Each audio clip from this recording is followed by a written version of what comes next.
The video today is about CBD oil. I'm going to do a follow-up video on taking CBD type products that are more recently in 2018 legalized to a certain degree with the Farm Bill and purchasing and possessing firearms. So that's the main purpose for this video. This video again is the, I guess you could say the background or the footnote for what we're going to be talking about in a follow-up video.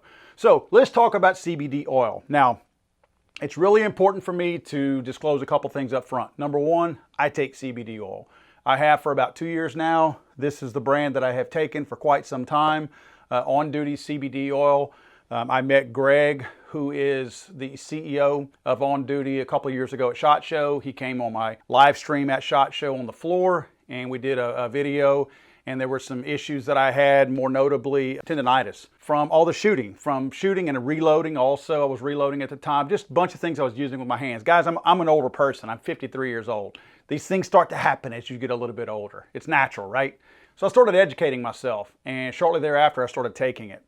And I want to explain to you exactly what it is. I want to dispel some of the myths. And I think you'll agree that this is something that the human body kind of needs, but we're robbing it from it because of some laws that have been put in place many, many years ago. Now, for decades, federal law did not differentiate hemp from other cannabis-related plants, all of which were effectively made illegal in 1937 under the Marijuana Tax Act, and formally and completely made illegal in 1970 under the Controlled Substances Act. Now, this is the act that effectively banned cannabis-related products of any kind. Crazy thing was, these laws actually made hemp-related plants, cannabis-related plants, marijuana, all of these types of plants, Schedule I drugs, equivalent to heroin.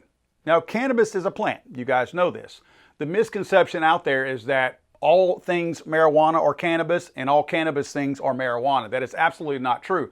Marijuana is a cannabis plant, just like hemp is a cannabis plant.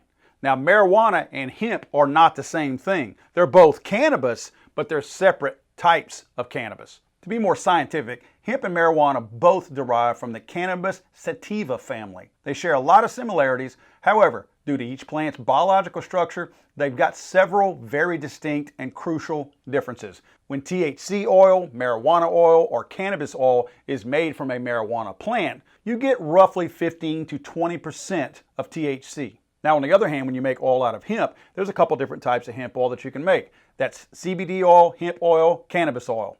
Now, the main difference between these two types of oil is the THC content. Remember I said that the marijuana oil had 15 to 20% THC?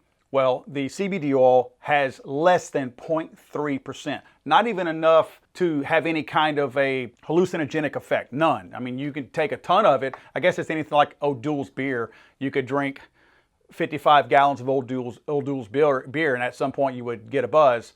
I guess you could take 55 gallons of 0.3% THC CBD oil, and you might get some kind of a hallucinogenic effect. But the interesting thing about mixing those two, CBD and THC together, gives you some additional pain relieving effects out there. They call it the entourage effect.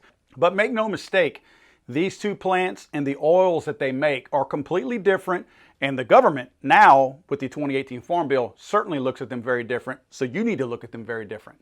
And just to drive this point home, per section 10113 of the Farm Bill, hemp cannot contain more than 0.3% THC.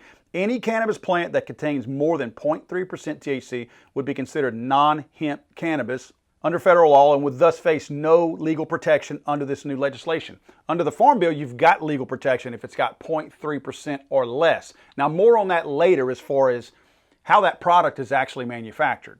Now, we talked about the similarities and the differences between CBD and THC, but they have significant therapeutic attributes. CBD and THC interact with our bodies in a variety of ways. One of the main ways is by mimicking and augmenting the effects of the compounds in our bodies called endogenous cannabinoids. These endocannabinoids are part of what scientists refer to as the endocannabinoid system.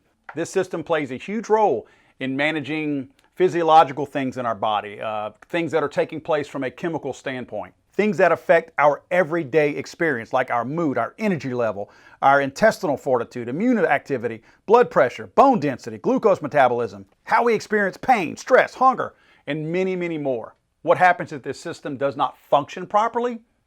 We get diseases. It's tied to our immune system as well. And again, I'm oversimplifying it, please guys. Those of you that are doctors out there, don't hit me too hard. But there are receptors and things talking to things within our body. It's that where the brain is sending chemical messages to the other parts of the brain and other parts of the body, that these things need to be stimulated to a certain degree. When I say stimulated, I don't mean get high. I'm talking about there needs to be a clear path. Studies have shown that when people have disease and things that are wrong with their body, they can tie it back and show that that endocannabinoid system is totally in disarray, discombobulated. What you're doing by introducing CBD into your system is you're modulating that endocannabinoid system and enhancing endocannabinoid tone. CBD and THC can slow or in some cases stop disease progression. In 2010, there was a brain cancer study by some scientists out in California that found that CBD enhances the inhibitory effects of THC on human glioblastoma cell proliferation and survival. I had no idea what this meant either, so I'm going to break that down for you. It means that CBD makes THC even more potent as an anti-cancer substance. In a 2010 German research project, they found that CBD stimulated brain cell growth in adult mammals. We're adult mammals. I'm an adult mammal. Now, studies have shown that CBD acts like a modifier to the CB1 and CB2 receptors, which in return helps the CB1 and CB2 receptors to fight off inflammation. Now, the CB1 receptors are mostly found in the brain and central nervous system, and a little bit in other parts of the tissues in the body, where the CB2 receptors are mostly in the peripheral organs, especially cells associated with the immune system. What does that mean? These are all things that are spiked and made better and strengthened and allowed better and more clear signals to be sent to those receptors because of CBD. That's a naturally recurring thing or naturally occurring thing in the human body, and CBD is actually accentuating that. We're giving the body what it needs to send those neurotransmissions. Now, what are some of the things that CBD can actually help your body with? How about this? Chronic pain, anxiety, inflammation, depression. There are some studies that even say how, on really small doses, of course, that it can be effective with neuro issues with your children, like autism, if they have autism of some sort. I have an autistic son. He does not take any kind of CBD. That stuff, as with anything else, if you're going to take anything or if you're going to give something to your kids, I do think that you need to consult your doctors, especially if you're going to give it to your children or whatever. Obviously, that's something that you need to do. These are medical professionals out there, and a lot of doctors are really good people. We just have to understand and realize that doctors are also incentivized in many cases not to push anybody in this area, because those guys in the pharmacy business, including the doctors, are making a ton of money because they're getting kickbacks, they're getting bonuses, they're getting tons of things for pushing those products, and they really effectively don't get anything when they push CBD. Now, states' laws are different. The federal government has taken any CBD oil with 0.3% THC or less and made it legal if and only if the hemp is produced in a manner consistent with the Farm Bill, associated federal regulations, association state regulations, and by a licensed grower. All other cannabinoids produced in any other setting remain a Schedule I substance under federal law and thus illegal. We know what that means. It means the government's going to get their cut. It means they're going to get theirs. So you got to make sure that whatever institution that you're buying from, the place where it actually originated from, whoever made this stuff, guys, you got to make sure that it's legit, because you can be in possession of illegal CBD oil if it wasn't. It goes without saying that you should be doing all of this label reading anyway, right? One thing that's really important is you need to make sure that if you're buying this stuff, number one, the best advice I can give you is don't buy this stuff from a 7-Eleven. Don't buy it from a corner store. Don't buy it from a liquor store. Come on, guys, really? Anybody can white label what someone else calls CBD oil and sell it. I could white label Legally Armed America CBD oil tomorrow and sell it on the street or on a corner or something like that. It doesn't mean that it's legit. In fact, it's probably got so much garbage inside of it, there's probably hardly, if any, CBD oil in there. You got to watch where you're getting this from. Remember, the government may have this Farm Bill law in place, but they're not regulating the manufacturers. Yeah, they've got the DEA and FDA involved, which those are the the Food and Drug Administration's versions of the ATF. That's why you have fees involved in that. But they're not as involved in it as they would be if this were a regulated product. Now, am I saying it should be regulated? I think it should be self-regulated. I think the industry should regulate itself. In other words, all these legitimate companies like On Duty that are out there should all get with one another, find a way to self-regulate all of this to make us feel better about it, because I had to do weeks of due diligence to figure out that this was the right brand for me.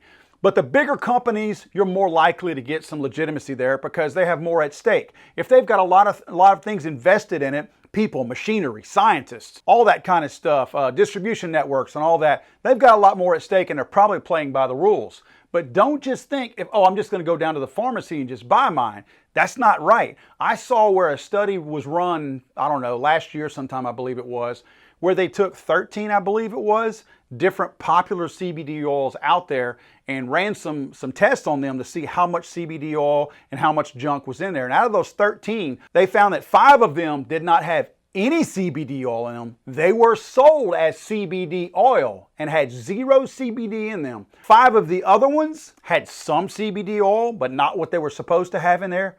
And 3 of them were legitimate. So 3 out of 13. That's a horrible track record, a horrible track record. That's because you're not buying from the right place. I would recommend buying online. Again, somebody like On Duty, and I'm not saying you only buy On Duty. I stand behind their products because they work for me. And they're a legitimate company. They're a bigger company. They got more at stake. They're not going to lie to you. They're not going to send you garbage. They're not going to kill you. You don't want to get some Chinese CBD out there that's going to have who knows what in there that you're going to take or whatever, and it's going to harm you physically. But ensure that there is a third-party company who is taking this product and they're testing it themselves. On Duty, they do have their own third-party company. It's somebody that doesn't work for them. They take that company's product, they test it, they confirm that it's legit, and then they're allowed to put that seal on the back that says that they do have a third-party company that tests this product. Now, in closing, how has CBD oil helped me? Been taking it for almost 2 years now, maybe right at 2 years. CBD oil has done wonders for me. I do, again, as I said earlier, a lot of shooting, obviously like a lot of you do. My pinkies on my fingers would actually get numb because my tendons were so inflamed that it was causing discomfort in my whole hand. It really was causing me some problems. My grip was not near as strong either. So when I started taking that CBD oil, it was one of those things where I guess at first I was a bit of a skeptic and I probably thought it didn't work at first. But all of a sudden I realized one day, probably within a week, I didn't have any more pain in my elbows. My elbows didn't have that anymore. And then I realized all the feeling was back in my hands. That's when I realized how good this stuff works. They also have topical creams, roll-on type creams that are good for topical pains. Honestly, I didn't use any of that. I don't even know if they had that whenever I originally first started taking CBD oil because they were relatively new on the market. The whole CBD craze was new. You know, the Farm Bill had just been passed a year prior. So I don't know if they even had these topicals. The topicals might have been better for my tendonitis because it would have gone, it's known there's properties in the skin that absorb that stuff really, really well, the CBD oil. So I feel like these topicals probably would have worked for my tendonitis, so you could definitely try that. Give it a shot. Biggest thing is vet the companies. That's the most important thing. Now, a lot of you guys out there are just like me, gun guys. You're wondering, okay, I filled out a 4473 before, a background check. It says something on there about illegal drug use, this and that, or whatever. This is not the same thing as having a medical marijuana card. I will explain that in the next video that I put out.